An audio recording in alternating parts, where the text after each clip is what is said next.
Now that we cleaned the bass drum tracks using the gate effect, let's see what we can get harmonically from each of the channels.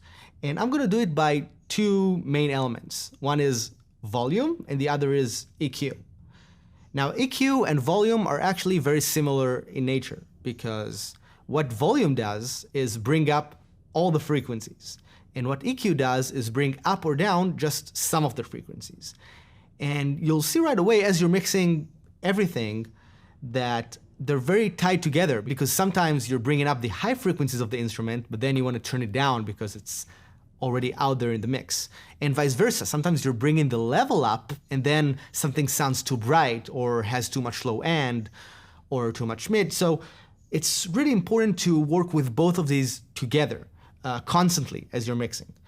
So let's see what information I'm getting from each of these bass drum tracks. Let's start with the bass drum in. And let me loop just a small section so that we hear all the same hits all over again, so we can feel the differences that we're making. We'll just pick this section, for example, maybe right here. And I'm going to loop this small section of music.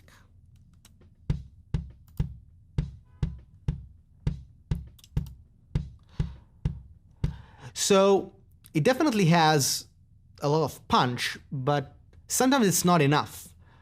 I would also say it's a little muddy sounding. And let's open just the basic studio EQ that comes with Cubase and see what our options are with this bass drum.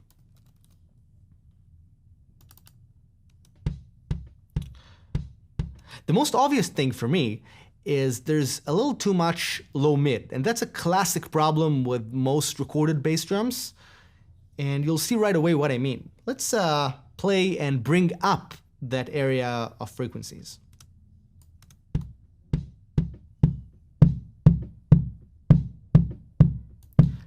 You can really feel that boxiness sounding. And when it's flat, you don't hear it quite as much, but it's definitely a frequency or an area of frequencies that stops us from hearing what we want from the bass drum. And let's play around it for a second, and let me bring it down. Let's bring it back up to where it used to be. And let's take it a little bit down. I can play with the area of frequencies and maybe go to 300, and maybe go to 200. Now I'm going to bring it back up a little bit, but there's still a huge difference. Look at how clear the low end sounds in contrast to here.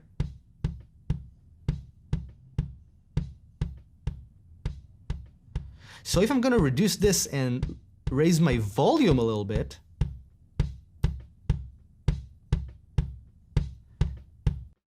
suddenly a lot more of the low and the high end became prominent. If I use a wider Q here, you can see what kind of a difference that makes. This is the original.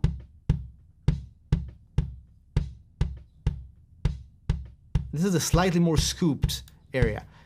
It's really important in the bass drum to look for those boxed areas and clear them as much as possible. Not too much, but that's an area you always have to relate to. The other area of the bass drum, and especially with the bass drum in microphone, is the high end. The high end gives you the clear attack of the bass drum.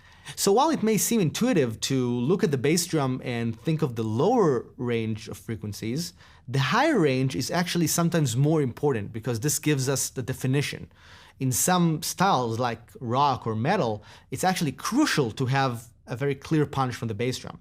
And we get that from actually the higher range of frequencies. Let's open this band right here and add a shelf. And I'm going to bring it up.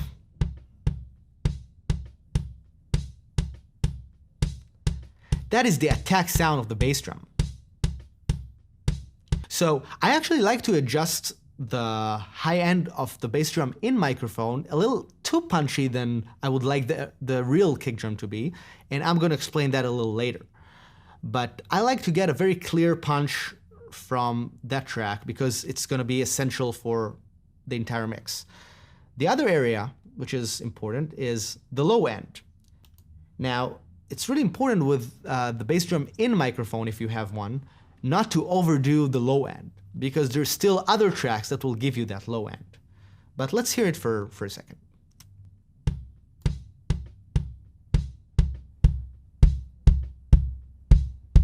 So this is our sub, and I'm not going to be very exact with my sub.